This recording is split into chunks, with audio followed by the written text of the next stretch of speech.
Anyone else?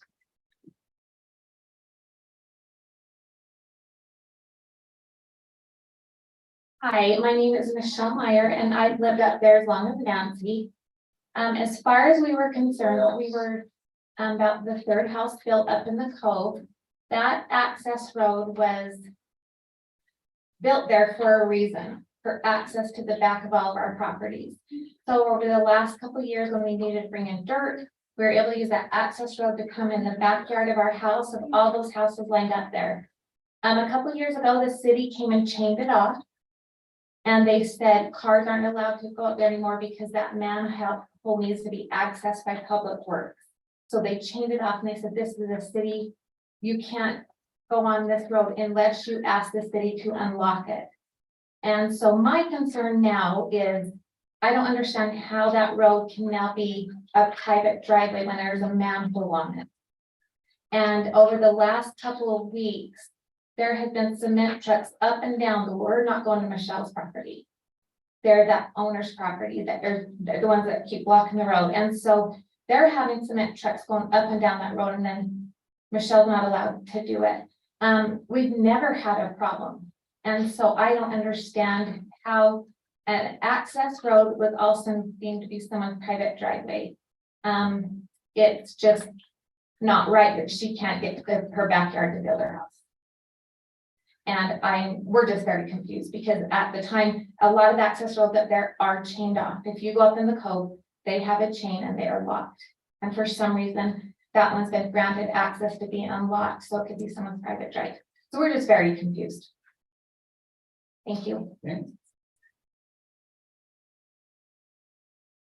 Kevin Burns, North Ogden. Just so you know, I don't have a dog in this fight. But Nancy got my attention with questions. There was quite a cliffhanger, and then there was no questions. So I have 5 minutes. You're gonna ask the question? So I'm gonna ask Nancy's questions because that cliffhanger got me. So the 5 questions that Nancy had.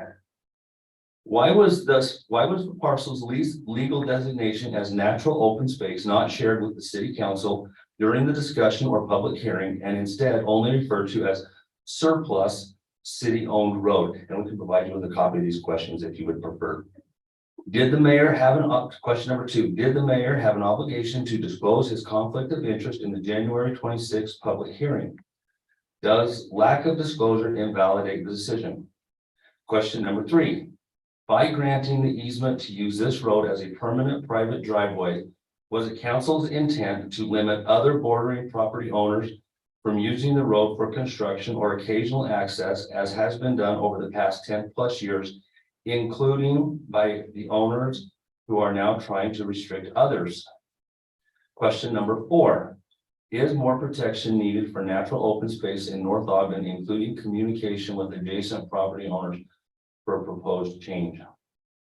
5, should changes to natural open space, including adding hardscape such as a road expansion, fencing, landscaping, etc., be brought before the planning commission or city council? And should adjacent property owners be informed and given the opportunity to provide public input versus simply approved by the public works director as described in the agreement that was based on the assumption that the land was city-owned surplus? You did a good job of reading those, Kevin. I can read. I can read. I public education. You did well. You did well. I read occasionally, so the cliffhanger was great. I was like, I wanted questions. So, Being educated. and I can answer number 4, is more protection needed for natural open space? Yes. Thanks, Kevin. I'm a little bit confused myself. John, I don't know if we can answer all those questions tonight, but we should be prepared to do those. But I do believe I disclosed to the council the potential conflict very openly, plus the mayor does not have a vote. So I don't think that has anything to do with validating or invalidating the agreement. I openly disclosed that they were my neighbors and there was a conflict. So the council knew that. But once again, the mayor doesn't have a vote, so, but we'll let legal counsel answer that, but the council is fully aware and no way hid that from them. Okay? Perfect. Yeah, that's correct. As far as the first question on why wasn't it disclosed as natural open space? I think that this is where that confusion comes in. It wasn't disclosed because it's been paved.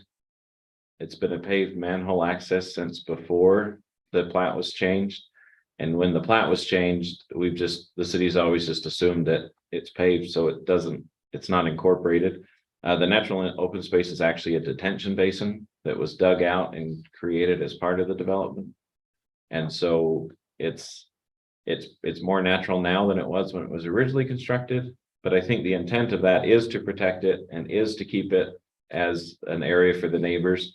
A good example is the notes and the one that was highlighted by Nancy on the plat talks about that.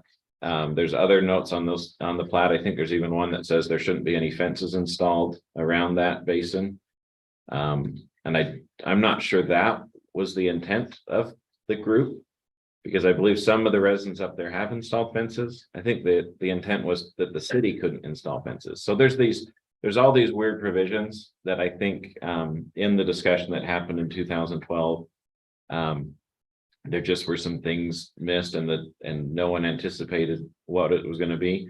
The position that the city is taking now is that road is usable by the residents around there when they ask for permission, and we know what's going in and what's going out. We did have chains and bollards up, as was discussed before the council approved the access easement for the neighbors to the east, because we were having issues with people dumping up there or using them as extra backyard daily routes for their personal vehicles. That was happening on the east side of the cove. So we went and made sure we chained all these off. What the folks in lot 48 have obtained from the city is an access easement. They don't own the property. They have the right to drive across it. And in that agreement, it also says they have the right to improve it. But they have to improve it in the way that the public works director gives approval for. And so the idea there is that it's not just whatever they want to do. They still have to get some clearance from the city. With it being categorized as natural open space, I think that changes the expectation for the city as well as for the neighboring property owner on what they're allowed to do. And we've been talking with them about that. They haven't given us any sort of a plan or anything like that yet, but we're happy to present it to the council or to the neighbors or whoever. It should be fairly minimal. It's not going to be fully landscaped and grassed. And in theory, we've had discussions with the owners of lot 48 and made it very clear that they don't own the property. They just have the right to drive across it. That's what they got from the city. So. Councilmember Swanson. John, there was mention of a playground that had been built on the natural open space. It's just in the corner of lot 49. So it's on the private property. It is on private property. It's just close to the road. And so there's a safety concern that, now there's more traffic, more than the residents there had anticipated. Councilmember Severn, questions? So, Mayor, you were right. I don't remember discussing this with any kind of frequency, but maybe I just need to be more informed or something, but so 48, the people who live on lot 48 currently have an easement on what was considered natural open space to be able to complete their home. And to use it daily to access their driveway. Forever, with no question. So they Please, have, no comments from the audience. so they can access this NOS piece of ground, access their driveway. Correct. So their driveway is in between the words lot 48 and that NOS, just to the north of that. And so what lot 60 wants to do is to be able to complete construction of their home. And so what Braxton is here to do is to say, look, the chains and bollards are gone, right? Correct. We just need to know, you or Dave need to know in advance when construction vehicles will need to access this road so they can do completion work on lot 60. Correct. Yeah. So for example, today, tomorrow and Friday or Thursday, this week, there'll be several dump trucks going up and down that road to bring in fill for the back of lot 60. So ultimately, everything's solved with communication between Braxton saying, no, it's not solved. It's going to be solved. So there's two issues. One is the construction access issue, which I think we have a good path forward. Okay. In the sense that we've got a clear way to communicate with the owners of lot 60 and lot 48 to just say, this is what's happening. And ultimately, the city is the decider of what happens. I think there's still some confusion about, from what I'm hearing from Nancy and others, is how did this happen? How did the city miss this? Or is this even disallowed under the language on the plat? And I think that's where for me, there's a little bit of confusion, because the asphalt was already there. And so it's a question of what rights could the city give away? Because it also seems like the group is agreeing that the city can give the individual lot owners in that area the ability to drive up and down that road when we say. So I think it's the daily use question that's causing the heartache, and whether or not the council could authorize that. But that's where you and the mayor are going to be working on a path moving forward to be able to complete lot 60. So we're going to be working on lot 60 to make it really clear and easy what they're allowed to do. Okay. But that doesn't answer the question about the easement that was given to lot 48 for daily use in perpetuity. Well, I can see that there could be kind of a question about why they have that and others don't have access to that. But yeah, so I mean, but we can move forward and solve both questions, both issues, right? I think so. Okay. Any other questions, council member? No, oh, sorry. I couldn't see if that was your hand. Yeah, so let's go with council member. John, when we granted that easement, we did not grant parking privileges on that road, correct? Correct. If I remember, we made it very clear that it was an opportunity to drive to the driveway parking area of the house. But no parking was to occur on that road that was already paved. Yeah, so what the language of the agreement says is they shall not block public vehicle access. And that we've explained to them is that means there's no parking unless a good example is, they have some furniture to be delivered and they can't park it on the driveway. And so similar to the request for lot 60, they're saying, hey, we need to park here for 30 minutes to unload, and we say, okay, that's fine. So there's some communication about that type of stuff occurring, but the expectation is that they reach out to us and get permission before they just leave a box truck there from RC Willys or wherever it's coming from. Or personal vehicles.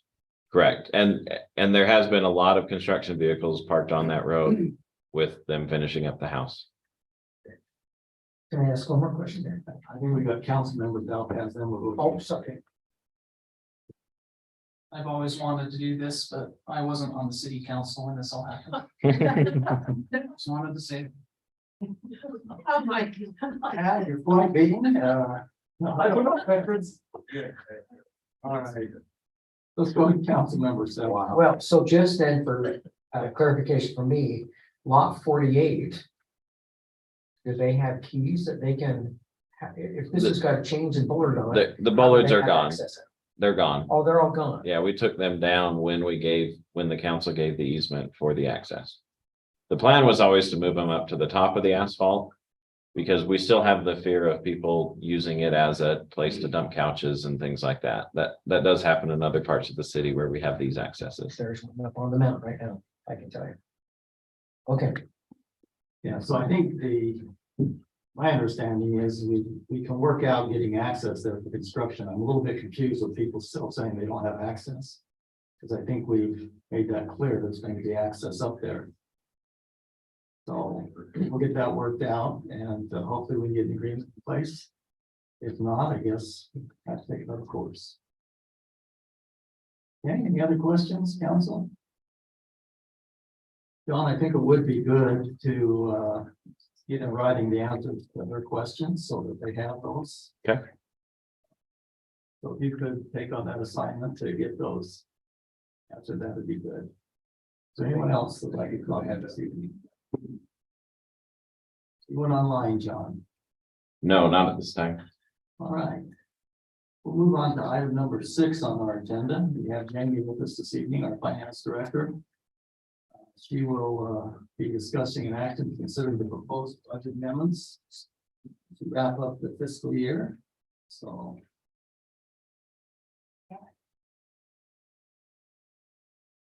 Trying to take a little bit of time on this amendment tonight. I just want to make sure that everybody's comfortable with what's happening.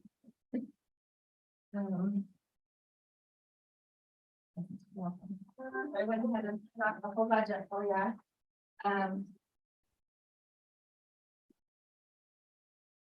Basically, we'll be talking about the general fund.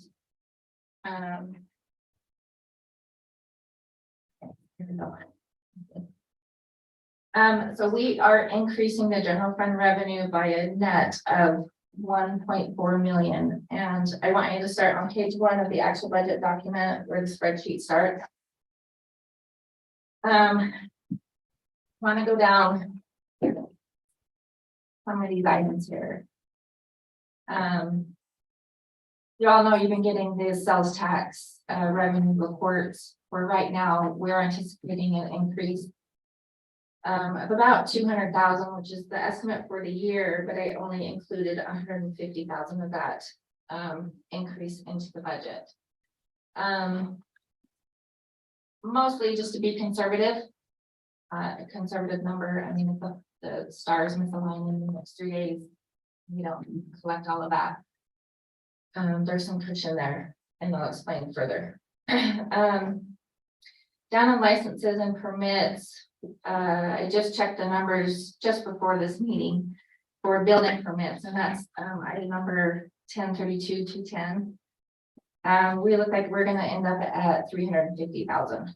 So I know that it says 340, but when I did this at the time, that was the number. And then checking today, we had a few more come in, so it'll be about 350. Where we originally budgeted 500,000, so that's a negative 160. Our state road allotment and intergovernmental revenue, increasing that amount from 850 in the original budget to 890. That number may be a little bit more. Again, this is just being conservative based on the last 2 years' numbers, and that will affect the BNC road fund balance. So here's where it gets interesting. Also included into the intergovernmental revenue is an anticipated emergency management grant of 646,000. And what this applies to is all of the flooding issues that we had this spring. Casey went and met. Did they leave? Casey went and met. Oh, did he? Okay. Casey Hunsaker went and met with the county, and unfortunately there is no FEMA dollars available. So he did a notice of intent with the state of Utah to file for grants with the state of Utah. And so this 646,000 is a total number of those issues we had on 1700 North and Orton Park and all those road issues that we have to put into the budget. Because he did a notice of intent to apply for those grants that we may have to bring it back for auditing purposes. So we have to include it in the audit. Therefore, we have to include it in the budget amendment. So general fund, right, we have to create a net zero in the general funds. We're anticipating a grant. We may get it, we may not get it. So that's what that 646 is.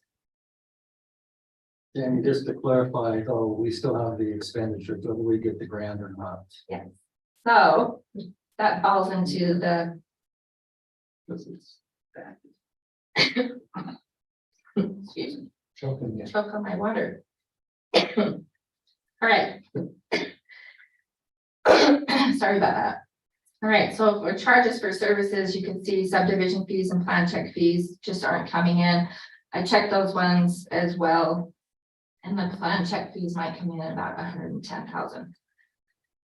our excavation permits, for some reason, are really hot this year. I guess there's a lot of street cut fees going on, out in the city. So those are quite an anomaly for 52,000. And then our, cherry days, revenues that have come in so far. And then you'll see these be moved over for next year into the actual Fund 15, which is the cherry days. So you're doing quite well. Also increased interest earnings of about 50,000.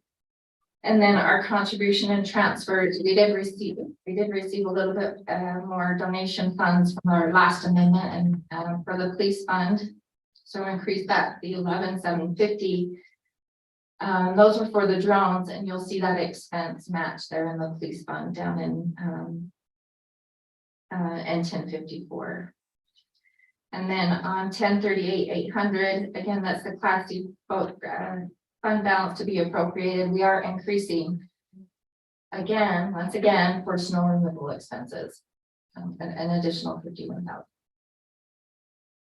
Then on line number 1038,900, which we talked about the fund balances. So this 816,000 is again with if the stars misalign, we don't receive all of our revenues. We have the budget there to cover it. And then also this does include the 646,000, as the mayor mentioned. Just Go quick ahead. question.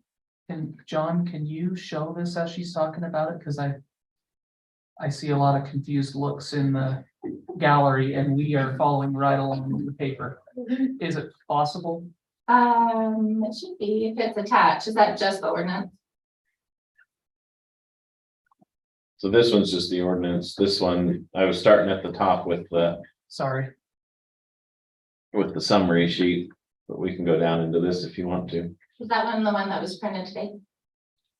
Up in the Should be. upper right hand corner. It says 627, yeah. Okay, so we are on page. Oh. Yeah, we're on page 4. Excuse me. We're on page 2. So the 1038,900 was the fund balance. So like I said, if the stars misalign, the income doesn't come in.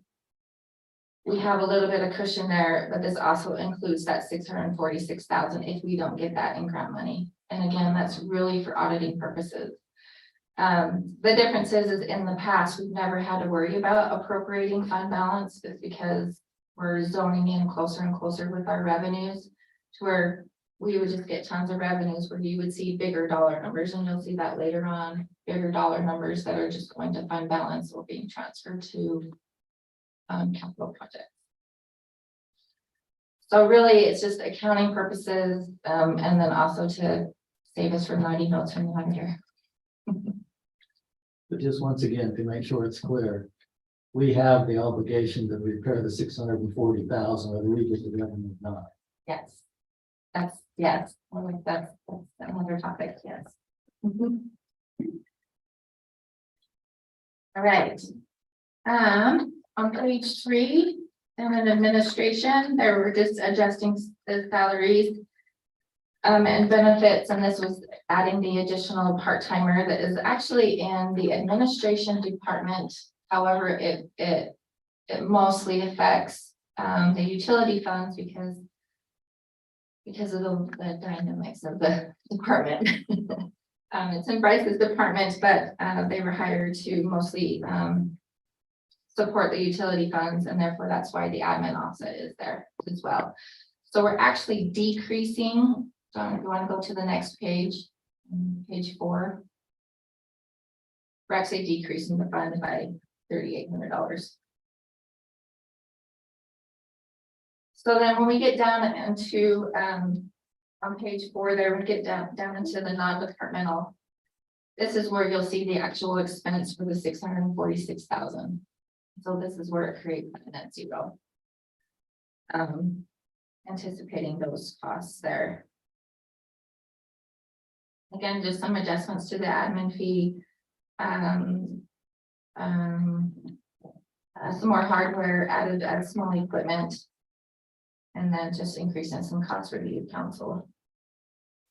Under general government buildings, which is the 1051 260 in that department. So I think you've heard me state along the way that utility funds are, or excuse me, utility expenses for all the buildings have just basically doubled. And this is a reflection of that. And then also increasing the admin offset fee. So the increase to just the general fund is 24,000, and that would cover this building, the police building, and then the senior center. And then the rest of those expenses affects the parks and recreation, and then the public works building. Page 5, just a small increase there for the police. That's that on 1054 292, that's for the drone monies that the police were able to raise. Planning, we dropped the salary expenses again because the positions weren't filled. Same thing in building inspection.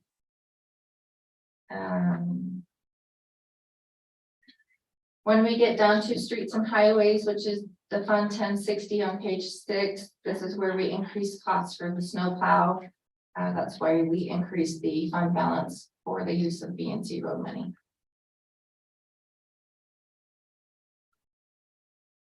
I'm going too fast.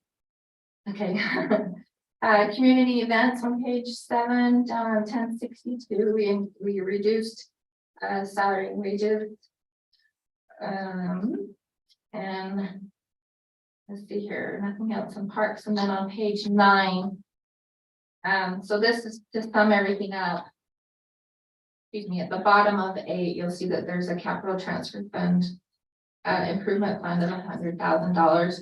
That's just if we come over revenue and expenses, where are we going to put those dollars? So we increased it from 300 to 400,000. That is for council consideration. And then on page 9 is where you see on account number 1080-810 is the transfer to fund balance, and that's that 646 number. And so you'll see there's not the intent to spend it, it's just we have to have it there for accounting purposes. Okay. And then the change for capital projects fund is to reflect that 100,000. That is on page, I believe it's 20, maybe 19. You'll see the transfer coming in.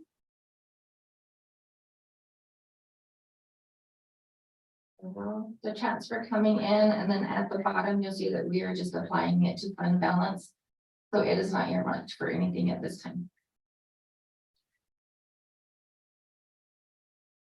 And then on the enterprise funds, you'll see that there are increases in for the, okay, so let's start with the water fund. So that's page 22.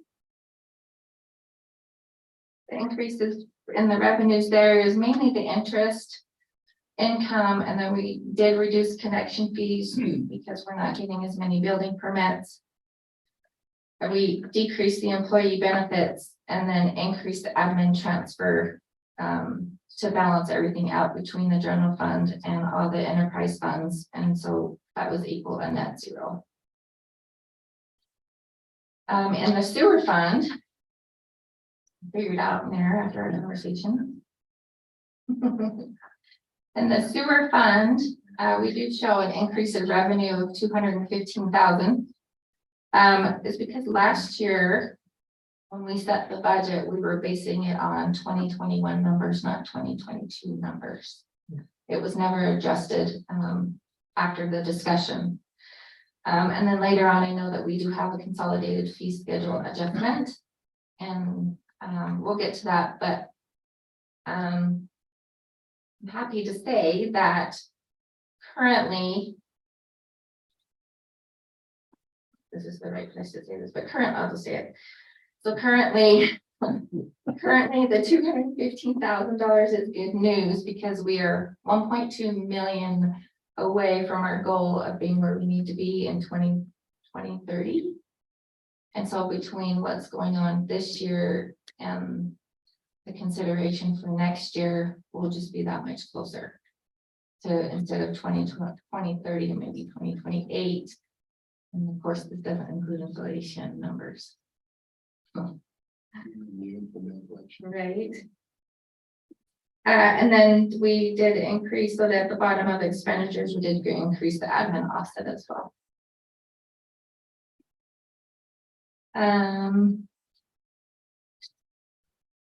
Stormwater utility funds, increase in utility billing there. And then the increase for revenues, and then we increased the admin offset as an expenditure. So we did drop the projection of the ending balance at 75,000 down to about 60,000 net income for the year. And then the same thing goes for solid waste, adjusting those numbers. Just based on where we are for the year, and then adjusting for the admin offset. That's really about it. So I know it's a lot of information, but. Yeah. What questions do you have? Jamie? Let's start with you, Councilmember Severing. What's the likelihood of us being able to get that $646,000? You know what, I wish I knew that. It was just a notice of intent. I don't know that they've laid out. Did you have a comment? I don't know that they've laid out everything on the state level. Fortunately, Casey is off this week. I would have him here. Okay, and then the second, oh, sorry. Okay. Oh, I was just gonna say, do you remember off the top of your head? Is I don't. What did we have to adjust the budget for? Or the amendment for the budget for snow removal this year, do you remember? What it cost us up and above what we had budgeted? So, and I was just gonna go to the sheet. Oh, would you please? So I the, can't remember that, I was curious to know that. so on page 6. Page 6, you'll see right there, down at the bottom where streets and highways, where it says 1060-135. Original budget was 21.5, and now we're ending it at 82.1, and that's just in salaries. That's just salary. And then if you go down to, Salaries. yeah. And then if you go down to 1060-500. This is where we talk about, this is where it's salt and blades and all that. We went from 60,000 to almost 100 grand. I think we concluded about $100,000. It cost us extra for snow removal this year. Extra. Extra. Yeah. Above the 40,000 we already got. That's extra. Thank you. Councilmember Downpass. The 646 for 1,700 emergency management, does that include culverts that we were going to replace, or does it not? I believe it doesn't. So I have a list, and I don't know all of the details. I just have a list of where. I have 1,700 North, 2750 North Mountain Road, Wadman Park, Orton Park, and then the road repair around Orton Park, and then Rice Creek. So yeah, it was more than just 1,700. But to your point, and I've had this conversation with John, we are committed to fix those culverts that were causing the problem. I think John, they're on 1,700. So I don't think we've got bids on that yet, Councilmember Downpass, but we haven't forgot our commitment. And the idea is that It is limited. It's not the whole piping of things. It's Yeah. fixing some of it. if the culvert's undersized, then we would want it upsized to the correct size. Which will then also necessitate us fixing the asphalt on top of it. But if the culvert's the right size already, then we're not gonna just trade it out just to trade it out. Okay, are there any other questions for Jamie before we have a public hearing? And busy. It's incredible, some of these things that pop up, and so as we talked about Councilmember Swanson, and that's the reason we haven't rainy day fund. Thank goodness we've been putting it away. Because the other thing here is, on snow removal, it's 100,000, but now we gotta repair all the roads, right? So it's really, that winter cost us pretty good chunk of change, but we're glad we got the water. Well, 646 plus the extra 100, plus whatever the culverts are gonna cost will probably, this winter will probably cost us close to $1 million. I've been in contact with Senator Johnson, Representative Wilcox. The state did, I think, says 50 million, John, for the special section for flooding. Yeah, I think it was mitigation. And so the question is, does this qualify under that fund or? Yeah, Okay. Well, with that, I'd be looking for I'd like to open a public hearing regarding the budget amendments. So at this point in time, public hearing is in session.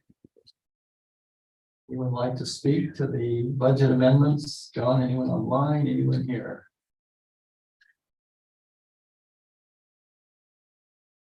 It's very complicated, but Jamie's done a good job, and I know Councilmember Swanson, our finance liaison, is up to speed. And I've spent some time with Jamie, but it's a very complicated process and some unknowns issue.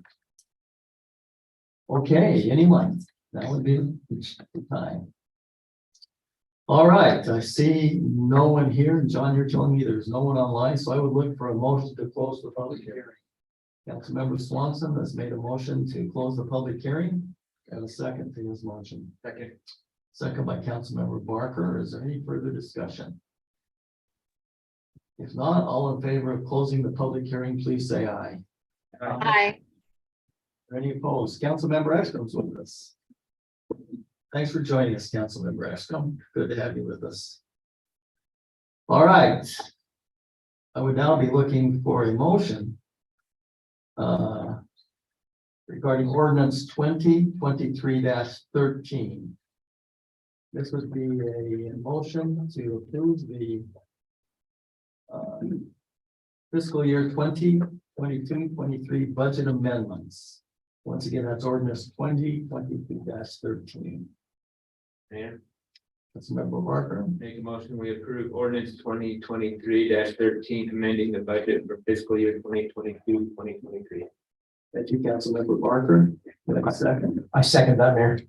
Okay, we have a second to that motion. Is there any further discussion?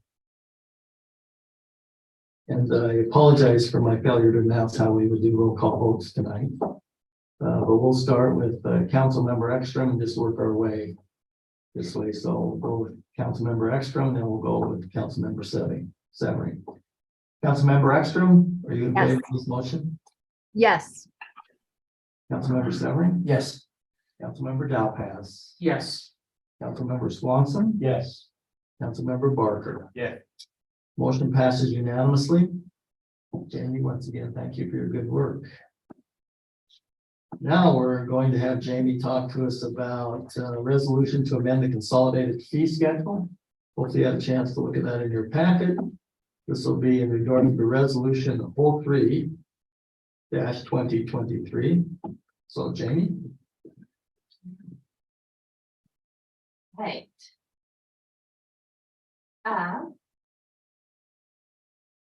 So a few cleanup items, here on page 2. We changed the credit card service fee from 1%, just to say to up to 3%, and got rid of the second line where we talk about building, planning, and business licenses because they're all governmental services. So that's just a cleanup item. On page 3, this gets a little bit beyond my expertise. Thanks, Open Davis here. But we are changing the excavation permit / road cut fee. The proposal is to increase the actual permit from $50 to $75. And then on way back in the back of there used to be a road cut fee schedule based on how many feet there were. And the proposal now is just to do a flat $2.50 per square foot. And I believe the reasoning for that is That's right, there you go, Dave. So, excavation permit. Real cut fees. So, Eric, our engineer, looked at the material costs. And the current charges are $2.30. They did consider an increase of $3.10 to match Riverdale City. But just kind of felt that because we're increasing the excavation permit $25, that they wanted to stay at the $2.50 range. This would also take care of the time for the employee to take care of the permits from beginning to end. So that's the reasoning behind that. That fair enough?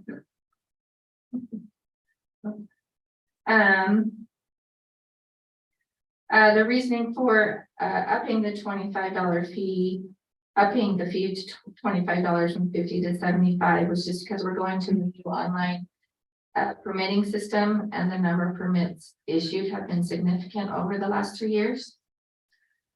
And some of our neighboring cities are upwards to 150. Okay. Obstruction of public right-of-way permit. So this is something new. The proposal is a permit to keep track of where the material or other items on the road that could affect storm drains. Basically to handle a better paper trail in the issuance of an audit an audit by the EPA, and it's also I don't know how to say it. Want to help me, John? So what we find is people are doing xeriscaping. They dump their gravel in the gutter. And then when we come and ask them to move it, they say, oh, well, it's moving in 24 hours. And we don't ever give them a fine. And so what this is helping us do is tracking how many of those we have, but also having the ability to say, okay, look, you gotta get a permit. Here's the link, fill out the permit, pay the money. It's not intended to get the money, it's more intended to get the paperwork in. And then also the money covers the time it takes to do the paperwork or the software. But one of the concerns is we already find a zillion people who do it without. I mean, they do everything without a permit. And so this will be one more thing that's done without a permit, although currently it's just outright prohibited. And so the question would be to the council is, one, do we want to head down this path? But two, if we head down this path, what do you want to do with this illegal stockpiling fee and fine? Because as soon as we charge a homeowner $500, you will all hear about it. And that will typically happen either to a homeowner or to potentially a contractor, because there will be contractors that we will catch multiple times. And I think I know the answer for those might be on the second offense. It's easy to charge them the $500. But the homeowners, we will have homeowners that do it multiple times because they do, right? I mean, and this is everything from gravel to Connex containers, anything that basically is not a vehicle that's legally allowed to park in the street.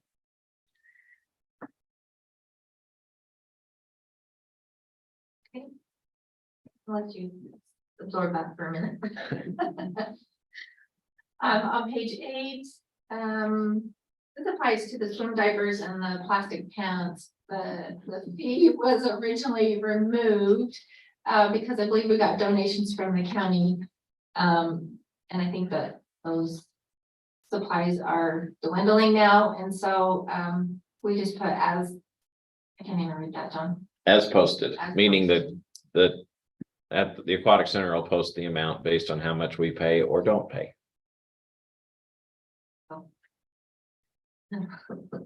The police department, they wanted to change the fingerprint, or excuse me, the missionary clearance letter to no charge. The fingerprint per resident up from 5 to 10, and then non-resident from 10 to 15. They just felt that this meets current market rates, and it is getting us more in line with the state statute and the cost of reduction. Oh, sorry, I forgot the video and digital police record as well. Thanks for that one. On page 11, culinary water. During our 2023-24 budget, the discussion was to increase the base fee $2.60. This helps to cover the depreciation, which is replacement, but not new projects. Just want you to keep that in mind. And then also helps to cover the cost of things going up and the new part-time position there.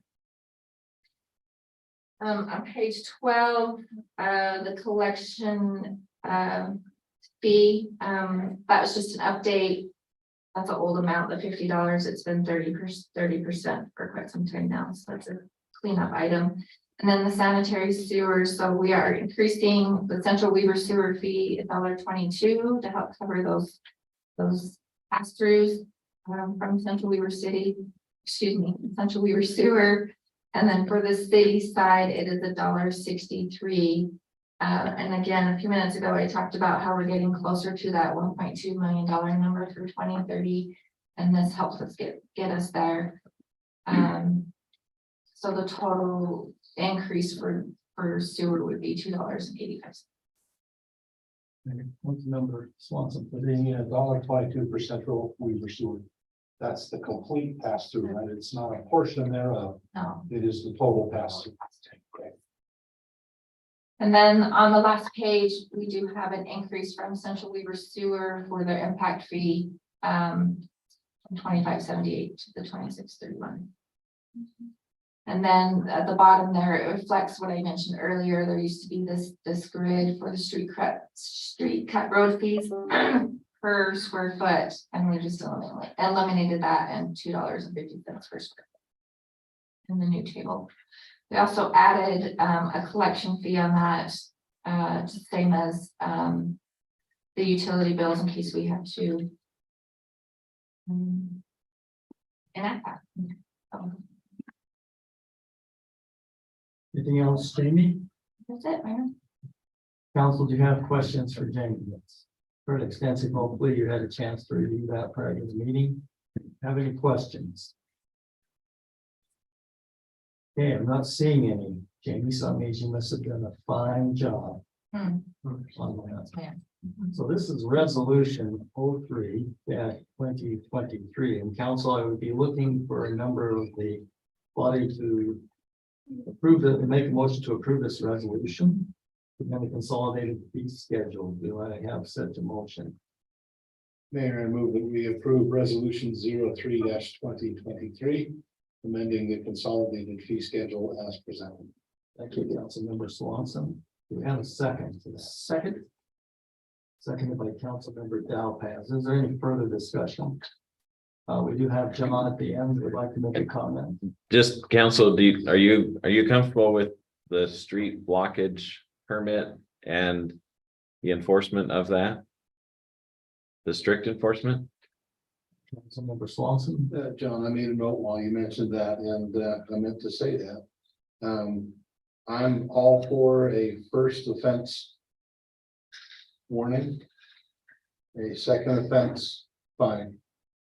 And by first offense, I mean that if you block the street in August and then almost a year later in July, you do it again, that's your second time.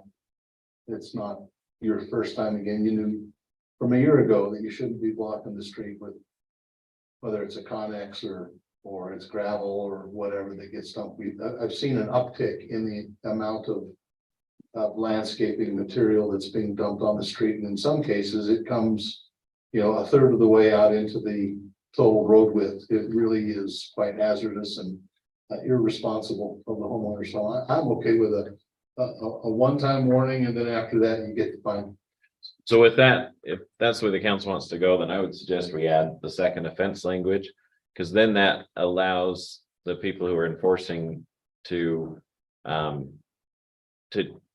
not make it look willy-nilly when they're giving people warnings. Council, may I ask you to consider another thing too? I saw this the other day. There was a large, and this happens more than once, I've seen it numerous times, large pile of gravel out of the road, halfway out. And I understand sometimes there's no place to put that, but at a minimum, if they're not putting warning signs out there, because at night, there was no lights on that street. I think it's a danger, so to me, if whoever does that, if they don't put out cones or something, to me, it's a safety issue, and that probably ought to entail a fine. Because it's dangerous, I mean, it really is, if you've seen that. And that's a really good point, Mayor. In fact, I should have mentioned it, but that will be part of the permit. Is some sort of a, hey, this is an expectation. If it's gonna stay out for this period of time, then you need to put cones up, you need to put signs up, things like that to help with that safety concern. And if they don't, Then they'd be fined accordingly. to me, that's a safety issue, I like the warning, Councilmember Swanson, if they put the cones out and they've got it there. I'm all with you to do that, but if they don't take the time to put that safety issue out there, I'm not sure that it's tolerable, but that's up to you guys. I agree with you, Mayor. I've only seen one instance where the pile was so large that it wouldn't have fit on the homeowner's driveway. And if you're gonna block something, then you can block your own driveway, not public safety. Yeah. Yeah, it's inconvenient. You have to park on the street, but, you know, storm water and all that kind of good stuff would still be able to go, so I'm okay with what you've suggested, Mayor. Okay, you want to kind of regurgitate that for John, since you may be. Yes, I'd be happy to, Mayor. Good luck. So I'm regurgitating my motion, John, Okay. to have a first time warning. Second time fine. Provided that they have met the safety standards that are in the permit. With marking it with a cone or something that will give traffic. And those coming down the road. Notice that it's there. So if, let me rephrase, if they do not put out their traffic plan, then there isn't a second warning, or there's not a first warning, There's it's not a just first an warning, offense. It's an offense, right? That's what I was. Non-compliance with the permit, I think is. Right. And I think you, John, you said the permit would include the necessity to mark that appropriately, for safety reasons. So if they have the file, they have the permit, and they have the warning out, the warning barriers out, they get a warning. What's that? You said they have a permit? If they have the permit. But they put it in the street, because just because they have a permit doesn't mean they put it in the street, right? What that says, if they have a permit, they can put it in the street. No, that's not what it says. The line above it, construction of public right of way, $35 permit. Yeah, so that's the idea, and this is why it's been highlighted as a discussion issue, So because, the permit allows them to put it in the street? correct. Oh, well, heck, I missing here. Yeah, because if they wanted to dump it on their property, we just let them do it, we don't care, because although I don't that's think not it true. should Be We- permitted to be dumped on the street, period. Okay. So that's, I mean, it's a Yeah. hazard, right? There's an EPA issue. Right? There's storm drain issue. Uh-huh. There's debris getting into the storm drain issue. There's traffic. Right? Some kid or somebody, heaven forbid, DUI or whatever. I mean, you've seen what cars can do off one of those piles. They can launch and roll and all kinds of stuff. No, I'm sorry, I misinterpreted. I thought this was doing away with. Yeah. If you're gonna agree with me, fine. Maybe come on. So I'm gonna disagree with you, but the permit, it entails all those things you just talked about, so. If they do get the permit and we grant them the ability to put it in the road. They have to provide SWIP to downstream stormwater, right? That's part of the permit. They have to put a traffic plan, which is barricading it off. If it's a narrow road, making sure that it's doing all, so that permit would entail all those things that you're asking for, with that $35. And with what personnel are going to enforce all that? Are with the inspectors, so that's the biggest thing. so the, Swift enforcer now. We do. there'll be some software that will help with the intake. But essentially, some of what they're already doing. But what they typically do is show up and say, you gotta move your pile, I'll check you again tomorrow. And so that's the issue is, it's this tension of, because we haven't issued a $500 fine, but we have been aggressively issuing SWIP fines, as some people may know or not know. And so we're just trying to dial it in and make sure it matches what the council's thinking. Because internally, as Jamie and I and Dave have talked about this, we're not even all on the same page. Meaning that there's some should we even allow them? Because once you allow it, then it turns into, well, I'm allowed to put it there and I didn't give a date when I pull it out, or I don't know. Well, I'd like to hear first council things. I've said my piece. I don't think it should be allowed, period. Council, do you have any comments? Councilmember Dalpaz? Regular old resident wants to do xeriscaping in their yard. They have it dumped in front of their house in a road. Is someone DIYing their xeriscape, are they gonna know how to do a SWIP plan? I'm just curious, is this like a contractor would know all the steps to do that and a resident would be completely lost on that, I'm guessing? Okay, just curious. Yeah, when you start talking about a SWIP plan and all that other stuff, I think you've got a good point there, Councilmember Dalpaz. You have something, Councilmember Severn? Yeah, I mean, it seems like that seems a little bit too technical. That if somebody's gonna put gravel out in the front yard or in the street, they actually have to do like a SWIP plan. That sounds a little too much. Well, I think in my discussion with John, we are in strict compliance for a reason. Because the city is under the microscope on that. So if it's gonna be dumped in the street, there probably needs to be a SWIP plan if the state comes by and we don't have one. So back to Councilmember Swanson's deal. Perhaps as unfortunate it is, maybe it should be put in the street at all, because I don't know how to develop a SWIP plan, and I'm not sure anybody else does. So Mayor, what you're saying is that's a state expectation, not a city expectation. EPA, and yeah, we're getting some enforcement on that SWIP, believe me. Charlotte has her hand raised. Oh, Charlotte, do you have a comment? I do. It's kind of related, other than it's the different season. So I see people actually clearing their driveways with their forerunners with the blades on the front and doing essentially the same thing, right? They're obstructing the roadway by clearing their driveway and just shoving it over to the side until, like in front of my house, I end up with a huge berm where you've got only one car can get through. Have we thought about any kind of an ordinance or enforcement for that kind of thing? Because you're kind of ending up with the same problem, only it lasts till spring. That's a good point. I believe we do have an ordinance that prohibits snow being thrown into the street or pushed into the street, don't we, John, already? We usually worry when they're throwing it into the travel lane. If they're just keeping it next to the curb, we don't typically take issue with that, because it's hard to differentiate where the snow came from, but But our ordinance probably doesn't say that if it's pushed up against the street. So if a resident says, hey, somebody's pushing all this snow in front of my house, we don't have a reference to the ordinance that says, So I think there is an ordinance there. I guess enforcement is the issue. Councilmember Ekstrom, but thank you for your comment there. Okay. Is there any other discussion? Councilmember Barker, please. I actually think it's a good idea to allow them and permit it, because if they have a permit, there'll be a timeline of when they'll have it done.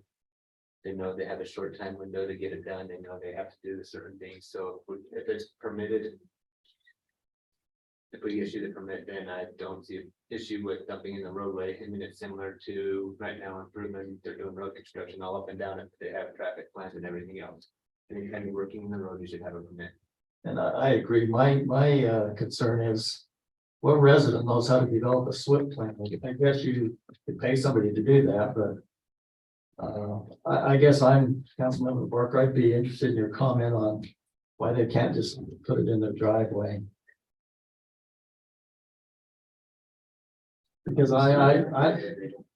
you know, it just seems like we're putting additional burden on the homeowner. You know, but anyway, that's your call. So any other comments, Councilmember Swanson? Yeah, a question for John from a liability standpoint. We allow somebody to dump stuff into the road. And somebody's driving down the road and they hit it, roll, somebody gets hurt, maimed, killed. The city's gonna be right in the middle of a lawsuit. If we permitted it and we approved like their traffic plan, then in Right. theory, we have more exposure there. If we prohibit it. Obviously, because we would have deeper pockets than a resident would. Any attorney would try to include the city, but the likelihood of our qualified immunity would be stronger in an instance where it's a prohibited act. And they did it anyway, and then somebody got hurt. It wasn't, there's no culpability in saying, well, the city allows this under certain circumstances. It would be easier to defend the case where they were all prohibited, yes. All right, council, there is a motion on the table. I'm rescinding my motion. We're rescinding motion by Councilmember Swanson. Is that okay with a second? Yes, second, the reason. Okay. And so if the council would like to, we can approve the rest of it and continue this discussion. We got into the weeds. Mayor, I move that we approve resolution 03-2023. With the removal of the proposed changes to obstruction of public right of way, permit illegal stockpiling, and have a future discussion on that specific issue with relation to North Ogden City ordinance. Thank you. Very, very good. Very good. Now, do we have a second to council member severing this resolution? Second. Yes, Swanson. Charlotte can have that second. Okay, we have a second by Charlotte, then Councilmember Extra. Is there any further discussion? Okay, we have a motion by Councilmember Swanson. We have a second by Councilmember Extra. Any discussion? If not, we'll do a roll call vote on that. Councilmember Extra, Yes. Councilmember Severin. Yes. Councilmember Delpez. Yes.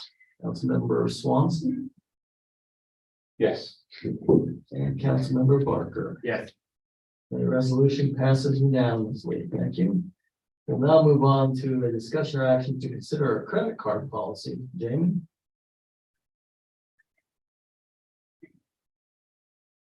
All right, so we prepared a credit card policy that's recommended to provide clear guidance and expectations for all employees who have access to city credit cards, purchase cards or P cards and gas cards, help prevent misuse, fraud, and abuse of city funds, and to ensure that expenditures are aligned with the city budget, purchasing policy, and legitimate city business. And I wanted to give some background on this.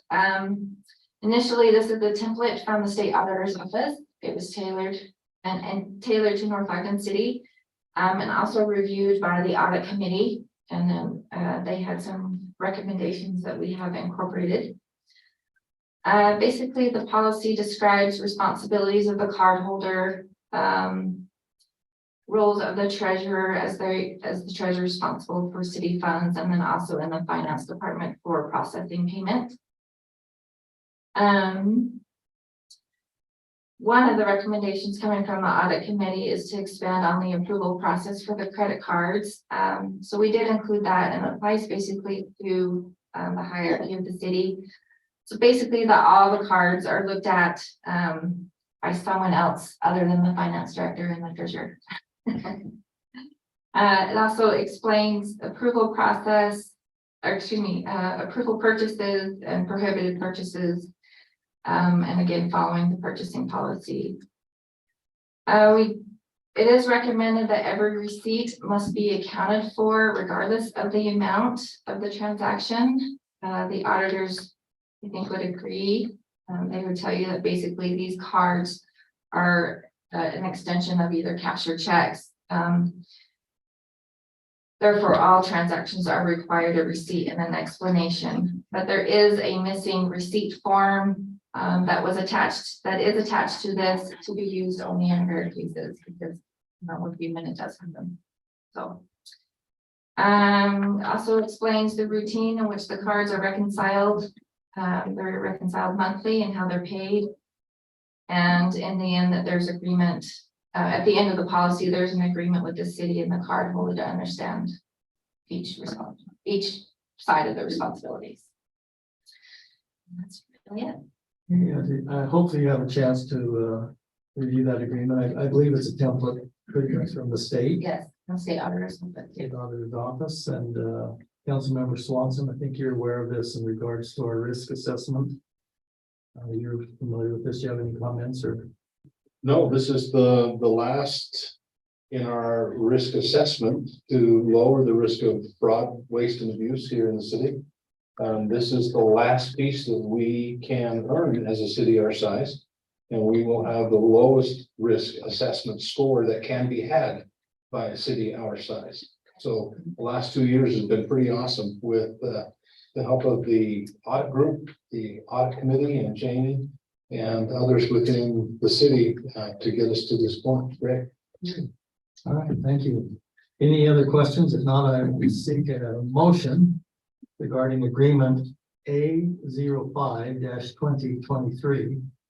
This agreement is with, excuse me, it's agreement, is it agreement of A05-2023 or is it It's just a policy. policy? Yeah. Okay, I'm one step ahead, I apologize. All right, so we have a motion to approve the credit card policy. Mayor, I motion that we approve the new credit card policy as has been outlined. Thank you, Councilmember Dowd-Paz. Is there a second to that motion? Okay. Second by Councilmember Barker. Any further discussion? None, all in favor of the motion, please say aye. Aye. Aye. Are there any opposed? Hearing none, the motion passes unanimously. Now we'll move on to agreement A05-2023, and this is a discussion to consider an agreement with Weaver Human Services regarding the Northview Senior Center. And I'm presenting with you John Collar, City Manager. Attorney John, do you want to highlight that for the council? Yes, thank you, Mayor. So council, we have been operating under this exact agreement for the past 6 years. The only difference here is that instead of it being a 3-year term, it's a 1-year term. Weaver Human Services is doing a current study of all their senior centers in Weber County and analyzing whether or not, or how to allocate their resources. And so they have asked us to extend it for just a year. The idea being that in November, December, they'll finish their study and we'll have the conversations about what they see works best for senior residents in this area. And then we can have the conversation about how that aligns with the city's goals. And I don't have any guess as to which way the conversation or their study will go. But they are trying to make sure they're getting the resources where it's best utilized is kind of the impression I got. So we are recommending that we do the agreement for the next year with the understanding that by next July, we will have a new agreement with a new understanding between the two groups. John, you have another comment? I was just gonna say the main component of this is that currently the Weaver Human Services has an employee that operates a senior center, and we cover half of the salary as well as the maintenance, utilities, supplies for bathrooms, things like that. And Weaver Human Services provides the lunch that seniors can go and get every day, or it's dinner once a week. It's lunch every day, but Thursday and Thursday night it's a dinner. So. Okay. John, just to add to that, I think Pleasant View makes a contribution to those operational costs that you're aware of. Yep. We did, I think, have a discussion about talking to the other cities too, John, that utilize that. We probably need to follow up with that. Okay, council, you've heard Mr. Paul's presentation. Do you have any questions for him? Let's see any questions. This is in regards to agreement A 05-2023. Which is a motion would be needed to approve that agreement in regards to Weaver Human Services in the Northview Senior Center. Do you have a motion of that nature? Mayor, I move that we approve agreement 05-2023 regarding extending the contract with Weaver Human Services regarding the senior center. Okay, we have a motion by Council Member Ekstrom. Second by Council Member Swanson. Any further discussion? I don't see any. Since this is an agreement, we'll do a roll call vote. Council Member Ekstrom, Yes. Council Member Severin, Yes. Council Member Delpech. Yes. Council Member Swanson. Yes. Council Member Barker. Yeah. Motion passes unanimously. We will now move on to item number 10 on our agenda. John will also be presenting on this. This is regarding agreement A 06-2023. And this is regarding a potential lease agreement with All West Communications. That also was in your packet. So John, do you have anything you'd like to highlight before we turn to the council for any questions? Yes, so this agreement is based on the same agreement for a similar structure on 450 East. And we do have a representative from All West here. Andy's there. So he can ask some questions. Some of these items we did have as a holding position. For example, the $2,000 a month is not something that has been formally negotiated. It was a placeholder. And I think Andy has some information to share with us, I'm hoping. But we do also have the option of the council with this agreement saying, hey, we agree with the basic framework. And the idea is that we would like the mayor and John or the mayor and Scott to finalize a deal for the council's consideration, just so that everyone can see an example or the location of this. I'm going to pull up this Google Earth Google Maps. So the location that's being proposed is behind the old Public Works building. So this is where the current cell tower is in this area, and it's going to be back in this area. Will be the proposed location for this. It's a 8x10 shed, not shed. It's an 8x10 utility box that's above ground, 6 feet tall. But the idea is it's a data center, and there'll be underground utility lines that feed to it for the fiber cables. But this is the location they've requested to put this. And that's what the one highlight is. The contract does have an automatic escalation clause.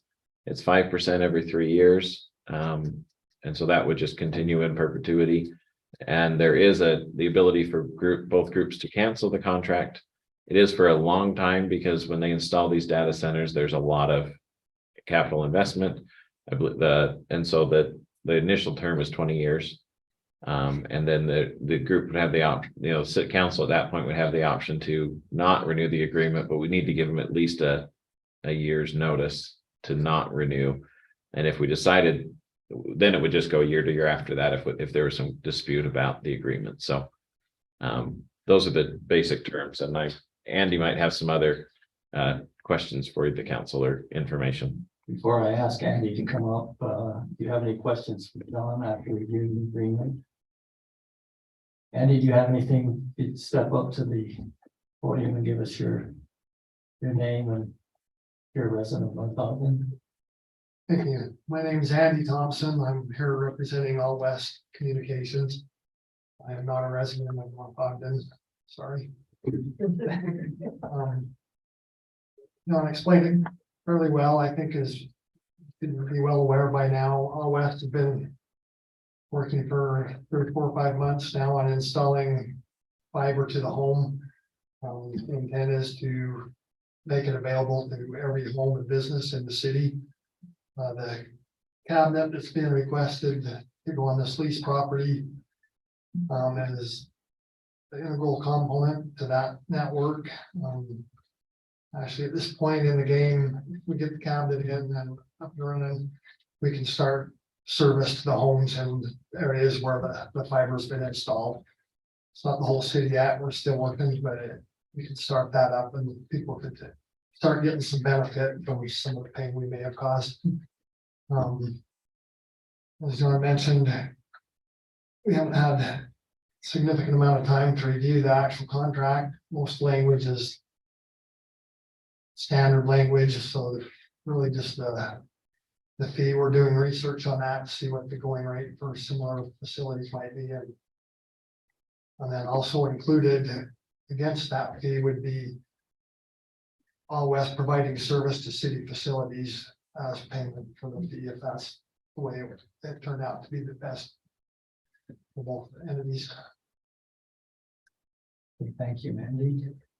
The council, I believe there's some points of the agreement that need to be negotiated.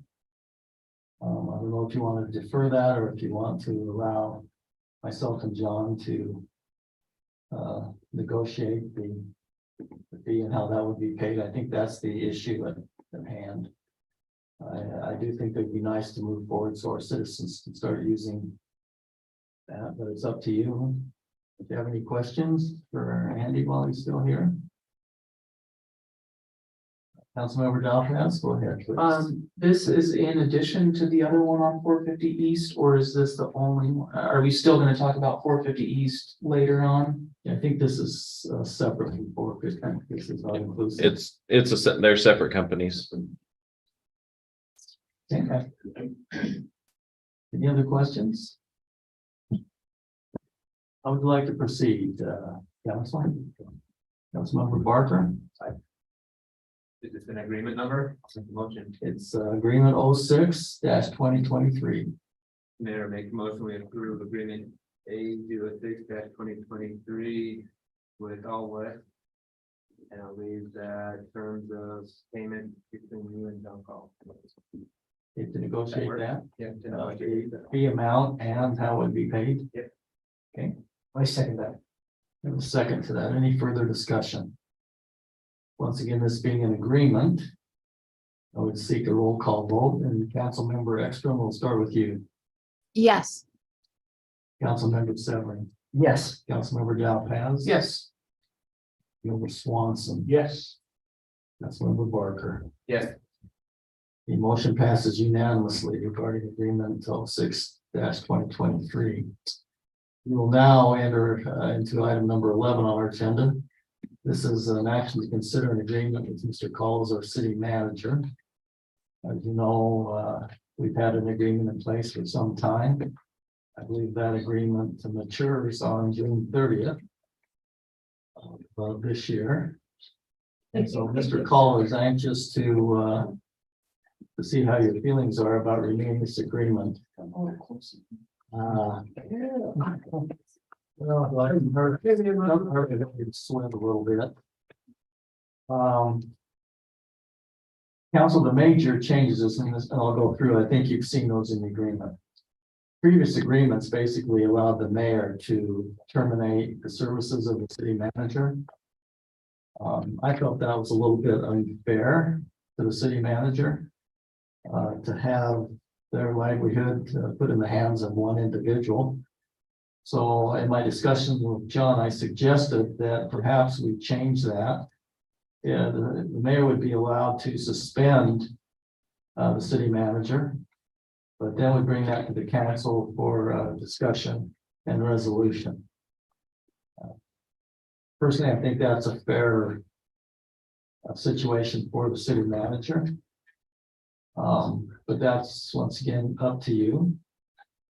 I think the other thing is in discussion with John. We thought this would be better to have his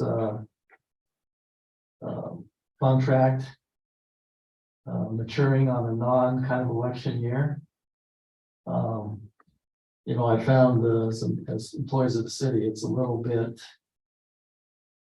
awkward, so to speak, that they're at the mercy of new council members every 2 years and a new mayor every 4 years. And so we changed the maturity date, John, on this. I think it used to be 3 years, John. So you can see we have changed that. Additionally, I know that the council is very concerned that we're paying John a competitive wage. I would say in this, John is in conjunction with our policy in the city, which is at the 50th percentile. And is subject to raises the average that city approves for other employees of the city. So John and myself have had a conversation about that. I think John was very honest in our conversation that he feels, following the policy and being compensated similar to other employees in the city is important as a leader and setting that example. That can always be amended. There is provisions in here, as you know, that if his salary is reduced, that kind of is a automatic termination of the contract, which would result in the provisions of severance. The other thing that I suggest you consider in this contract is historically it had in the event of a termination for other than cause, the payment of health insurance was basically limited to 6 months. The severance is based upon the length of service of the city manager with a maximum 1 year severance. I felt that that being the case, that health benefits should line up with that term of severance, which is a maximum 1 year. We did make a slight adjustment to the auto allowance. Correct me if I'm wrong, John, we took that to 450, 400. But in exchange for that, John said he didn't need a new cell phone every year. And he was happy with having that every year. Is there anything I missed in that, John, in regards to major? I know there's some minor things. The council's had a chance to review that. Did I miss something? So we'd also with the severance, also talked about if I leave without giving the appropriate notice that there should be a penalty. And the idea was that it would be the same as the 2 months of salary. So the idea with the city would compensate, and so it would be $24,000 would just be an easy round number. And John felt fine with that, but if he didn't give us the 60-day notice, then there would be that situation too, in fairness to the city. That was, I think, 2 months, John, 60 days. Yep. So we ought to insert that number too. Yep. So that's my report. John, did I miss anything else? No, I think it was all minor tweaks of little languages here and there. Yeah, I think we used the term city manager. Oh, and then I'll need to provide the city with proof of insurance on my vehicles. So that, So we're giving a car allowance, and we did add that in there, but that will give us coverage on that, just in the event that there was some legal dispute. Do you have any questions, comments in regards to that, council? Do you have any questions? I'm not saying, John, do you have any further comments? no, just I like working with the city. I think it's not the most expensive thing I could do with my time, but it sure is enjoyable. Okay. So before us then, we have an agreement with Mr. Cald as our city manager and attorney. This is agreement 07-2023, so A07-2023. We have a motion to accept the contract as explained. Mayor, I move that we accept agreement A07-2023 with John Call remaining as our city manager, as we love him. And that includes the item we put in at the 24,000 as presented here. Right? Just wanted to make sure as presented here. Do you want me to add that, John? I did type it in here, so Okay. yes, that includes that. Second. Second by Councilmember Swanson. Any further discussion on this item? Councilmember Swanson. I just hope the residents understand what a tremendous deal we have financially as a city with John Call. Most cities, you have to have it's rare to have a city manager and a city attorney in one person. Usually you're paying for both separately, two individuals, and the going rate for each of those positions is about the same. So John brings a wealth of skill and management ability and legalese and legal expertise to us at a cost that is an amazing savings to the North Ogden residents. So I hope everybody understands that. Thank you. He's not just good. He's huge. We did have a discussion of that. What I propose that if he wants to have a city attorney number, name attached to his, door, that he'd have to pay us, and he said he's fine and just the city would have it. Yeah, and I hope that the council understands too, that, we have truly employed John as the chief operating officer of the city. Our expectation is that he makes the decisions to make sure that we're being efficient and effective as we operate the city. John knows that I'm here when he needs help or support, but that he is the day-to-day operations of the city as we have a part-time mayor. So I think in addition to your comments, Councilmember Swanson, is we have put additional responsibilities on him. Yeah. So with that, I believe we have a motion and a second, and we'll have a roll call vote on this. Councilmember Ekstrom. If I could just say an amen and hallelujah, and absolutely yes, 100%. Okay, we'll take that as a yes. Councilmember Severin. Yes. Councilmember Dalpass. Yes. Councilmember Swanson, excuse me. Yes. And Councilmember Barker. Yes. That agreement, motion passes unanimously. Oh, they look like me. I didn't mean to insult Councilmember. I was just wondering if he and I look alike. Brother, basically similar. Yeah. I don't know. Guy Guy who wait raised- on your hair. An old guy whose vision's not that good, you look very similar. Okay, we're gonna go to item number 12. And this is recess city council meeting and being the redevelopment agency. So I'd be looking for a motion to recess the city council meeting. Second that. I have a motion by Councilmember Barker and a second by Councilmember Severin.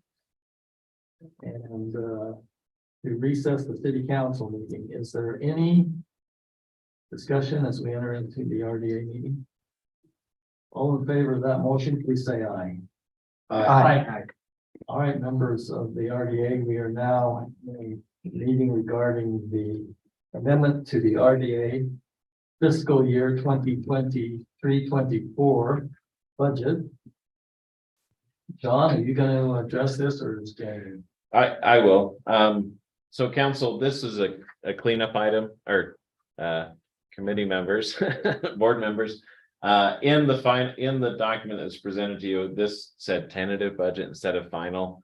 Everywhere else in the agreement, it said final in the appropriate spots because it says tentative in other spots. And so we just thought it was better to make it very clear, bring it back. We probably could have just amended it, but we figured for 2 minutes of time, we just bring it to you. So no numbers have changed. It's only the title and those little things like that. So.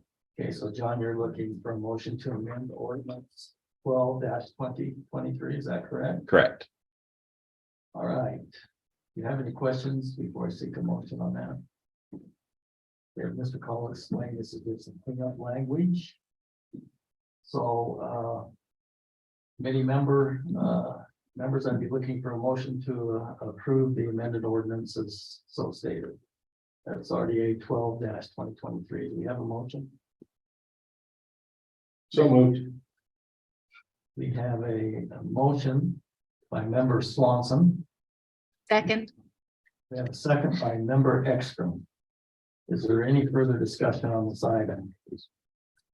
Once again, we'll have a roll call vote on this since it's a amended ordinance. Councilmember Ekstrom, Yes. Councilmember Severie, Yes. Councilmember Dowpaz. Yes. Councilmember Swanson, Yes. Councilmember Barker. Yeah. The motion passes unanimously. I'd be looking for a motion now to adjourn the RDA meeting. Any members, do we have a motion to do that? So move. Second. So moved by committee member Barker and seconded by committee member Swanson. Any further discussion? Seeing none, all in favor of the motion, say aye. Aye. Okay, RDA meeting is adjourned. We'll now go on to item number 14. We'll have two council member reports this evening. The report by council member Dowpaz regarding building and planning. We're going to go to council member Swanson, who will update us on financial matters. After which we'll have public comments. So let's go, council member Dowpaz with you. Thank you, Mayor. As far as building and planning goes, I have kind of a quick report. I wasn't going to dive into the number of building permits and plan check fees this time. Once the fiscal year is all the way finalized, I'll give a little bit of a better comprehensive report. But just wanted to mention that building permits came in at, with the change with what Jamie said tonight, 350,000 of our 500,000 that we had budgeted for this year. So as you can see, building this year slowed down pretty substantially compared to last year. And then our planning check fees came in at, Jamie, help me, because I had 104, but what did it come in with your last number? I would be about 110. 110. So our planning check fees came in at 110 of 300,000 that was budgeted. So a little bit, semi unsettling that things are slowing down. But I think, as Scott has pointed out to me, there are still building permits that are, it's not like it has come to a screeching halt. It's just a lot slower than last year. And then also I'll mention that we still have our planner position that is posted online. So if anyone on the council or anyone in the public is aware of someone that would be a great fit for North Ogden City as a planner, please do let us know and have them apply. Okay, Councilmember Dowpaz, thank you. Councilmember Swanson, please. Yes, John, do you have any tax slide for us? We're at 92% of the fiscal year being completed. General fund revenues are at 85%. Expenditures are at 82%, so expenditures coming in under revenues. If you'll pull up the graph there, John, just kind of expand on that. Make it easy for everybody to see. I want you to notice the red line there. The green line is our budget for this year for sales tax. The bluish purpley line is sales tax collections from last year. And I want you to look at that last red dot. We talked back in December. We came in just slightly under last year's, sales tax collections. And then we saw the usual drop that comes in January, stabilized, it stayed steady. And into February, the usual little peak there in March. And then a rather unusual drop in the month of April. We talked clear back in December as we started the budgeting process that it was the first time that we had seen sales tax collections drop in the 9 years that I've been on council. And that was a small percentage drop. This drop was what was it, Jamie, 14? About 14.5. About 14.5% drop, not below what we budgeted, 14.5% below what we actually collected last year. Now, remember that we collect about $2.2 million a year in property taxes. We collect a little bit close to about $4.5 million a year in sales taxes.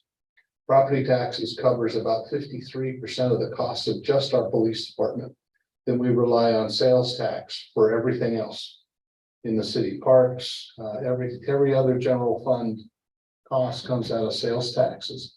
It'll be very interesting to see what our May sales tax collection is and any impacts that might have on budgets moving forward.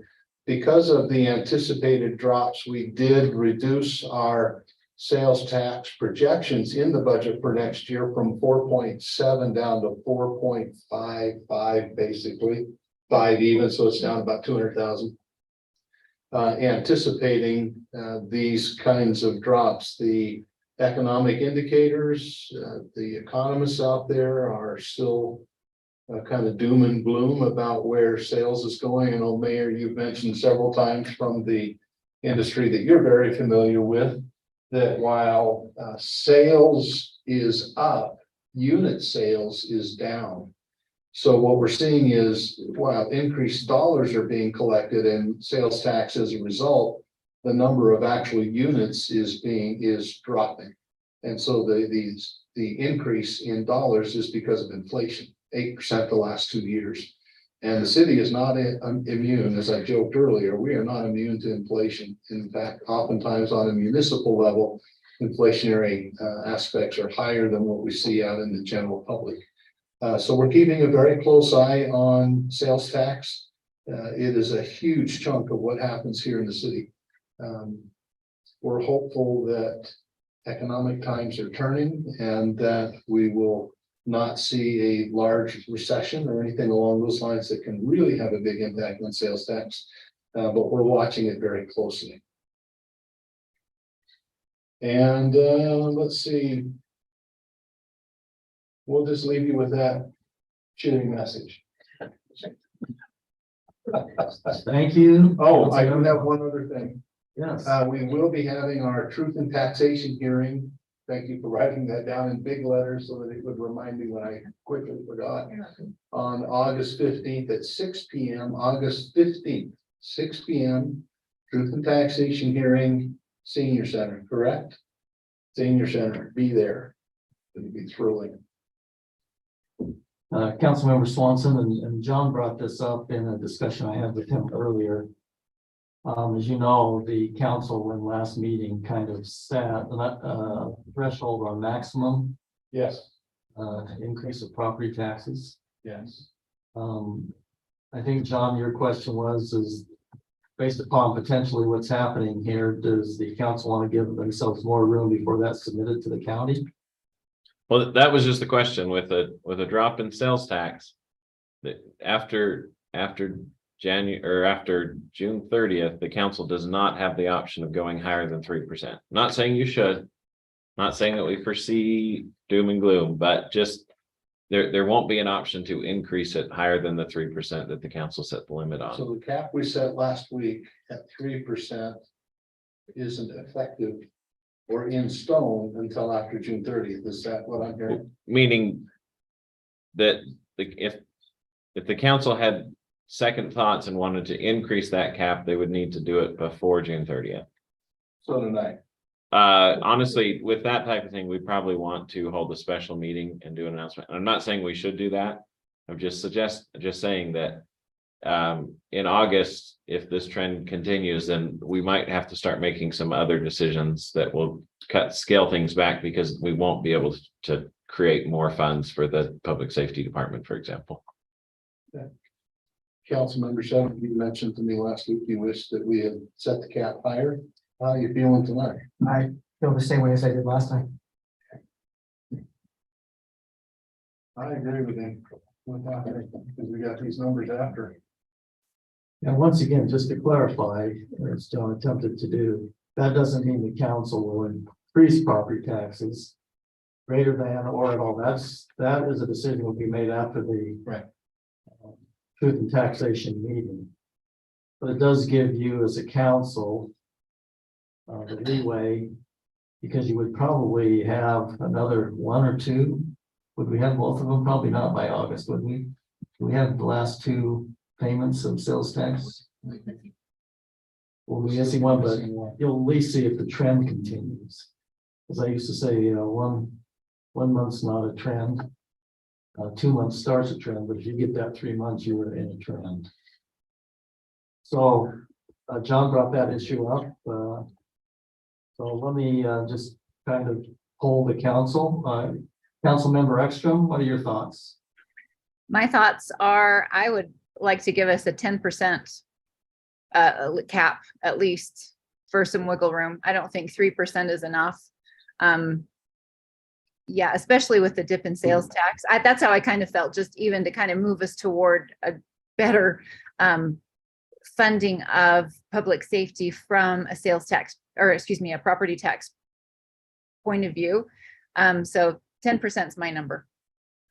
And we've heard, Councilmember Severing, are you in agreement with that, or do you have something else you'd like to add? No, I just hope everybody, I hope we're just educating everybody well enough to understand what we're saying. So I think I would agree with Councilwoman Ekstrom. I think we need to go again with clarity with a cap of 10%, knowing that we can make a final decision as we approach August 15th. So I agree with that, Mayor.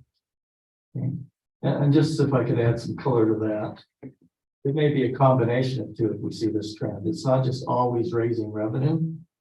The council may have to come back and look at the expenditure side of this budget. So it could be a combination of the two. But I would hope, what do we have to Jamie to do a final submission end of August? Yes, September 1st, has to be the state.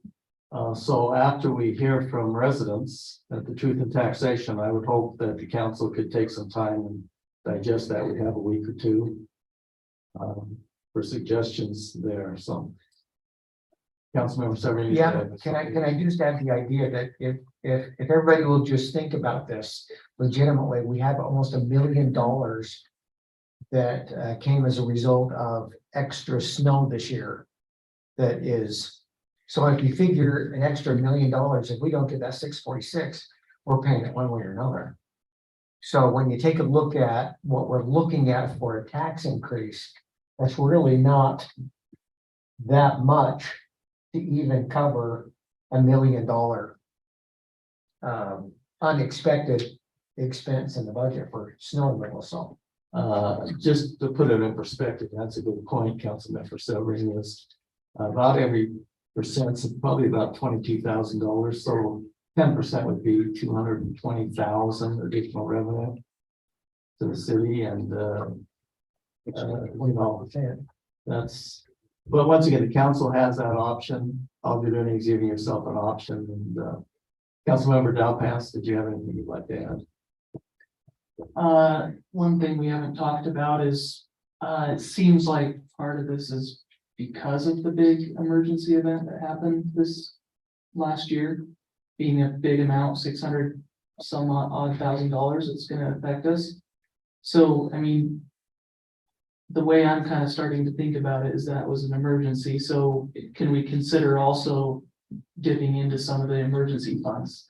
I don't think there's an easy decision. I mean, it's either the 10% cap increase or maybe dipping into some funds, but you know, I keep thinking to myself, this is a big emergency that, I don't know.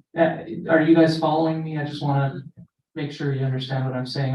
That's what I'm starting to wonder. I think the hope is that we can get a grant from the state.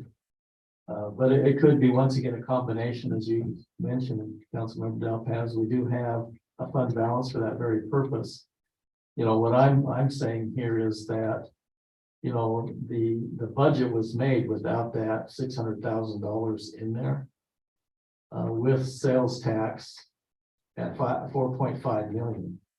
So we didn't, when the council set that budget, that was basically breaking even without the emergency. And with inflationary costs, if we get another winter, if we see public safety pressures again, which wouldn't surprise me. But it could be a combination of those things. So your point is well taken. I think this is. I'm okay with the 10% cap that we set. It's not exciting. And I hope we can try to get it well down from that. I think what I'm worried about is last year, I think we set the cap so high that it really just caused havoc. And we ended up taking taxes down from that substantially, so I just wanna be mindful of that shock and awe. But I think 10% as a cap seems reasonable considering we will have another report for sales tax and hopefully some more information. Okay, thank you. Any objections, Councilmember Swanson or anything? No, I would just, in the consideration that council's making at the moment, that we have our truth and taxation hearing on the 15th, that we plan on having a tax-oriented work session on the 22nd, where we can have discussion and debate in public and talk about what the final rate may be, what cuts may be, what emergency funds dipping maybe, all of those things. We can have that discussion and then make our final decision on the 29th. So we'd have 3 weeks in a row that we would meet. But I think it's an important enough item before the city that we dedicate those 3 nights to hear from the citizens, have robust conversation amongst ourselves, and then sit on it for a week and then come back on the 29th. As you know, I'm a proponent of taking some time to digest what the citizens have and what their recommendations are, so. And I know you like lots of meetings too. Yeah, I like lots of meetings too, but I think it is important that we do digest that and listen to what the citizens have. Councilmember Barker, before I go to you, we have an anxious city manager down there that keeps kind of raising his hand, so maybe he has something. So the code is a funny thing and there are lots of dates in it. We are past the date to change our certified rate. So I apologize for causing this confusion, but I thought it was June 30th, like the tax, like adoption of the actual rate, but it's actually June 22nd. So we are 5 days too late. So I apologize. Yeah, I would suggest we maybe go back to the contract discussion. That's-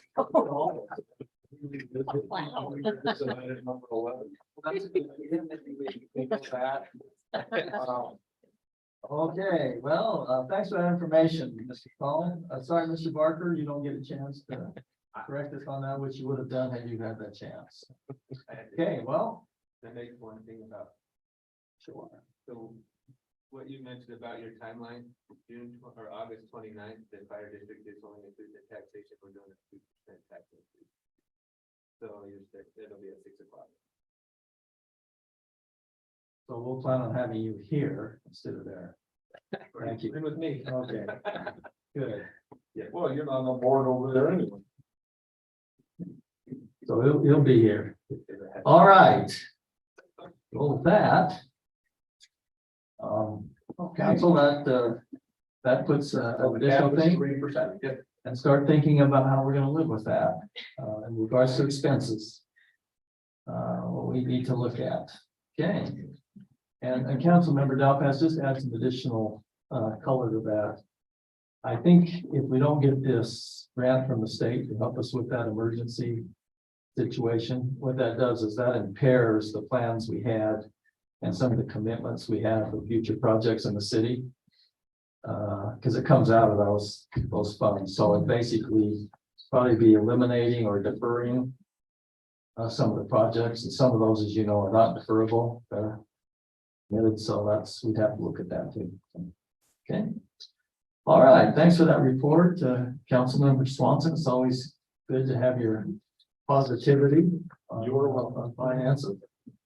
We'll go to item number 15 now, which is public comments. So if there was anyone else that would like to make a comment, John, if you would watch online, or if anybody would like to follow up with additional comments, anybody here, now would be the time to step up to the podium and give your name if you're a resident of North Ogden, and please limit your comments to no greater than 5 minutes.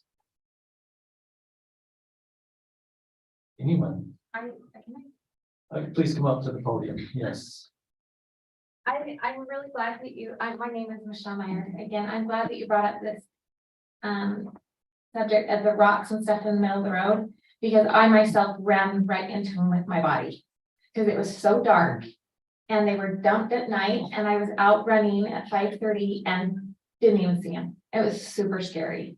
And they come so far out on the road, you can't see. And there's a lot of kids that ride motorcycles up in the cove, and it's just a disaster waiting to happen. And so you wonder, there's times where there's ruts on this side, ruts on this side, and only one lane for a car to pass by, you know what I mean? And so that would be really great if something can happen on that, because my whole family made fun of me that I couldn't see it. And I was really lucky it didn't get hurt. So I like that that's gonna be it, because it's really bad up there. You know, and there's not cones and people aren't following anything. So thanks for talking. Thanks for your comments. Yeah. And thanks for coming tonight. And Officer Lopez, if you could carry this on to the police department. There are a lot of people that ride motorcycles up there, mostly without driver's licenses and Or helmets. or helmets or license plates. What was that? Oh, I can tell you right where I crashed. Yeah. So there is a lot of motorcycle riding up there. All right. Anyone else like to comment this evening? Please step up to the podium. I just wanted to clarify if the topic that was brought up about the easement, oh, sorry, Nancy Tillman. I live in North Ogden. If that is going to be on next council agenda, or if that's being worked out separately. I think the council allowed the city manager, myself and the other residents to try to work out an agreement. So we can Okay. get that done before the 11th. Okay, that would be great. I don't think we want to delay construction at all, so. I don't either. Just the concern I have is the fact that it seems like all of the use of the road and the deference to who gets to use it when is being given to the owners of lot 48 without consideration. You know, the other group has to like ahead of time call, and you've heard from 3 people saying there were cement trucks up and down there all, you know, for days last week. And that isn't a concern, but they're gonna not be able to, you know, that's just a concern. It feels unevenly managed. I would offer this up too. If there's a feeling that I'm not objective, I'd be happy to recuse myself and let another council member deal with that. I don't have a problem with it.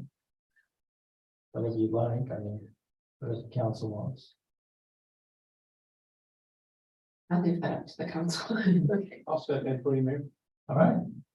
Thanks, Councilmember Swanson. So I'll recuse myself from working on that agreement. I don't have any problem with that. So, thank you. All right. Anybody else? Mayor, I had something I wanted to check on.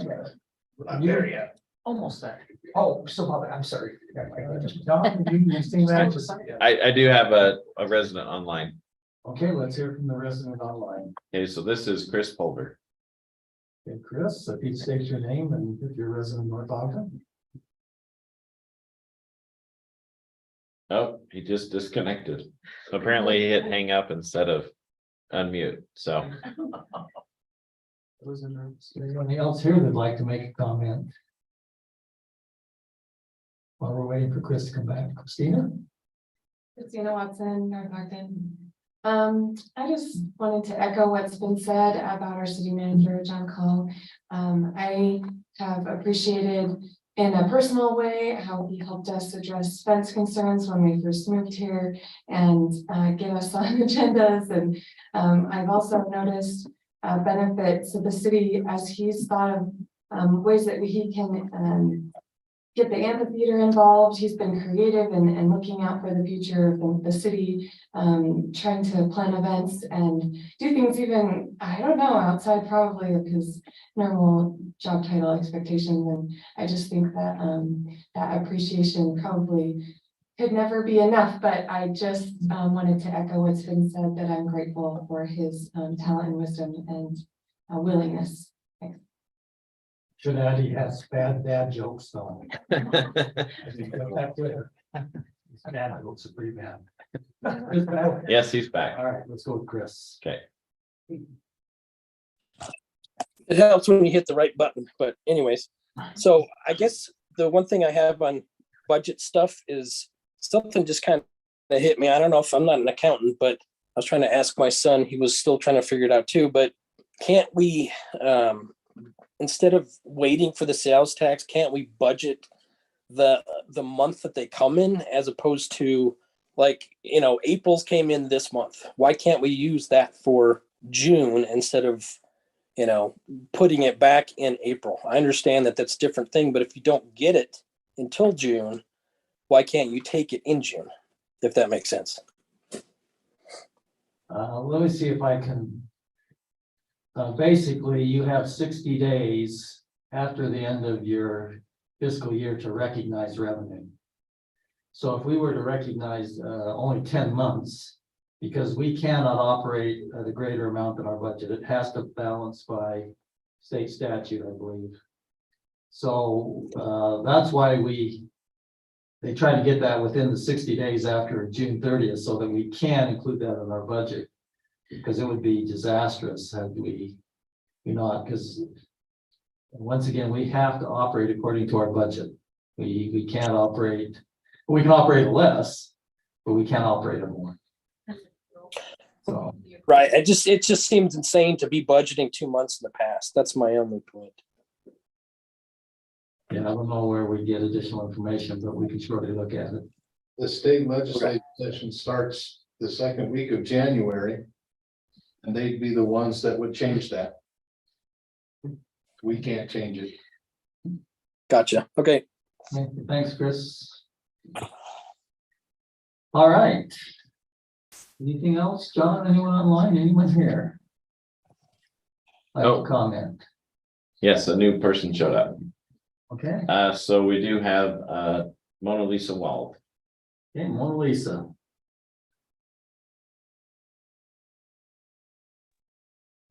Hi, can you hear me okay? We can. Okay, I just would like to get your feedback as to how the July 4th schedule for the events that are occurring. What kind of feedback have you been getting from the public so far with extending it throughout a week? Well, other council members can chip in. I think we've had comments both ways.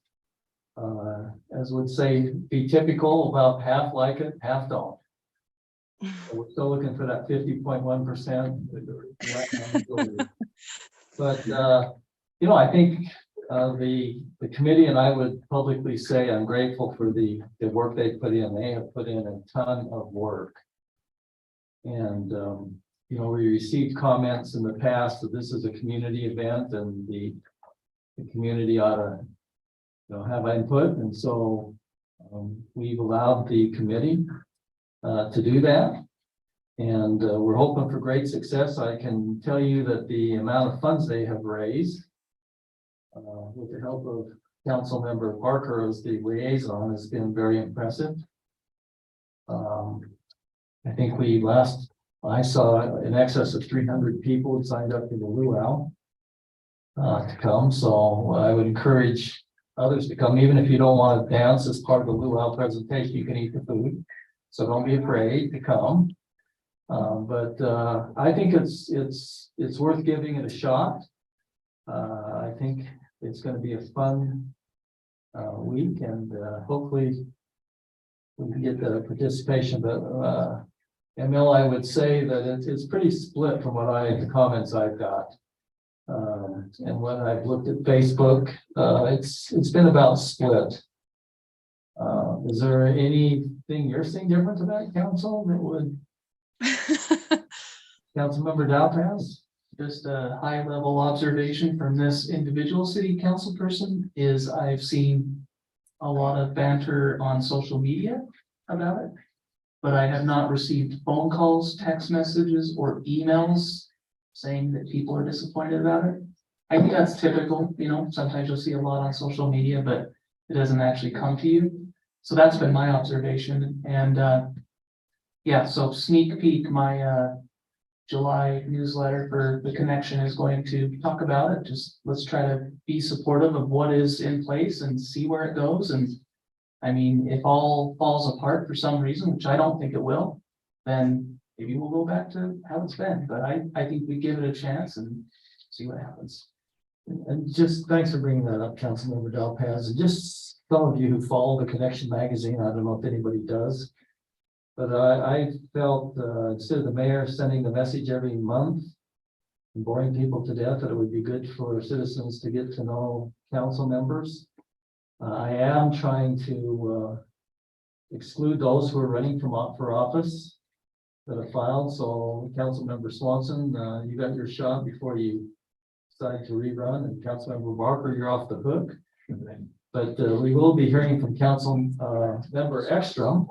As she exits, you'll have a chance too. So that's why you're seeing some rotation. I just feel it's important for citizens to get to know those that are serving for them. So anyone else, John?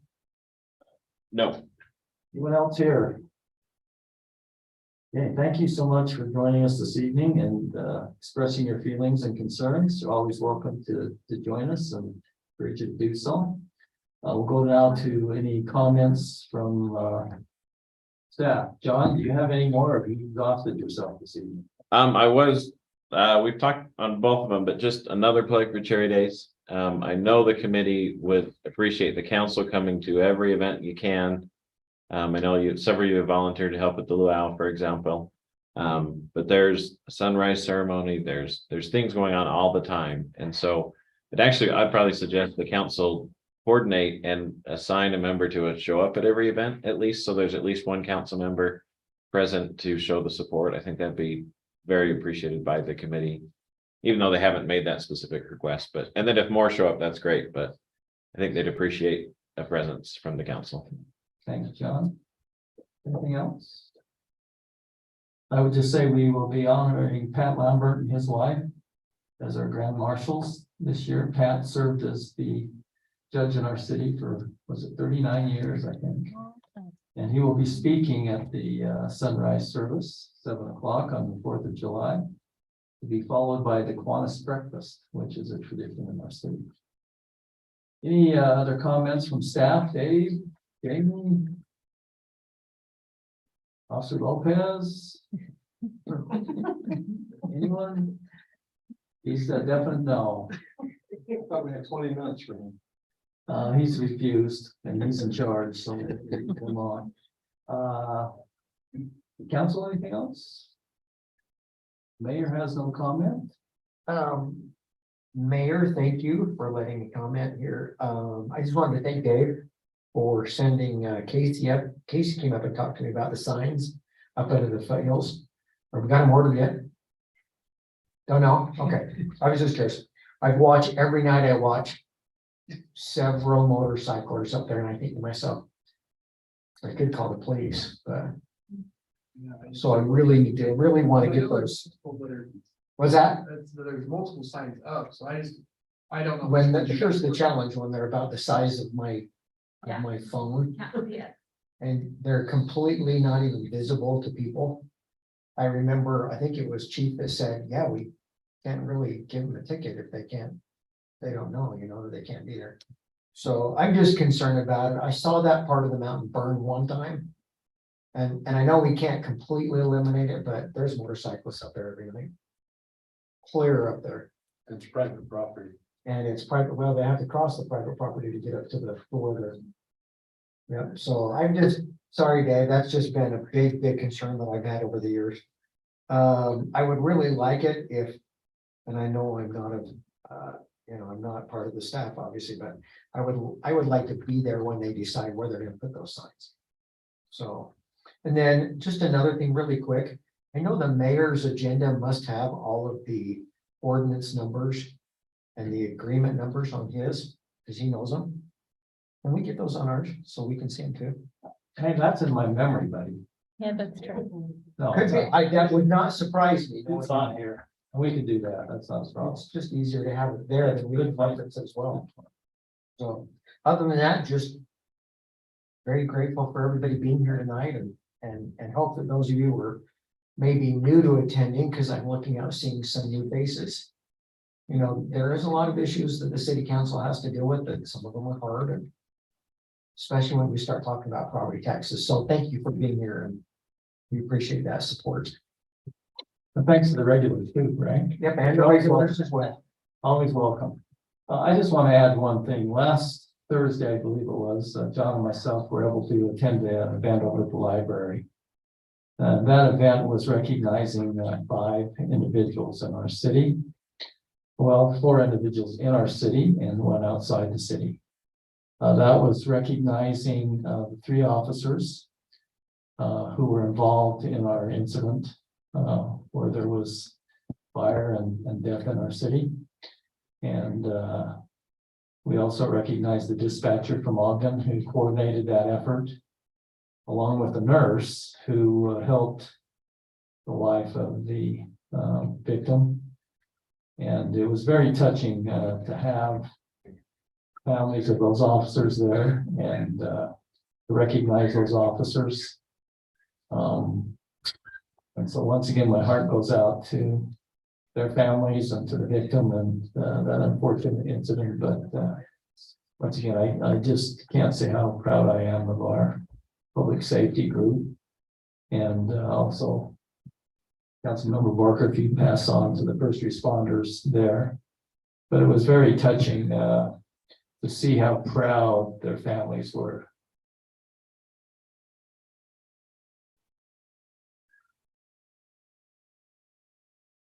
They're awesome. That's all I can say. They're awesome. With that, I look for a motion to adjourn. Motion to adjourn. Okay, we have a motion to adjourn. Meeting is. Oh, did you? I didn't know if you were making a motion to adjourn or. Oh, I just had one more. Okay, Sorry. you want to revoke that motion, Councilman? Motion rescinded. You left it on such a good note and then, yeah, because that was awesome. But I did want to remind everyone that we got an invite from Harrisville City. They have a new public works building groundbreaking tomorrow at 10 a.m. for the mayor and city council if we're able to get there. They've been great neighbors to us, and I know that we, share a lot of ideas between cities and things. So if you're able, it'd be a good neighborly thing to show up to their groundbreaking. You have the address for that again. I know everybody. Yeah, 750 west, 1750 north, tomorrow at 10 a.m. I'll get that from you. Then just a reminder, council, Thursday evening is the city party down at North Shore. So if you could make that, I think the team would appreciate the support. So Is that for the whole city? if you want to come, now wait a minute, you can't speak out loud from the thing. I know it's the end of the meeting, but no, I still have to enforce that. All right. So now do we have a motion to adjourn? Motion to adjourn. Okay, we have a motion to adjourn.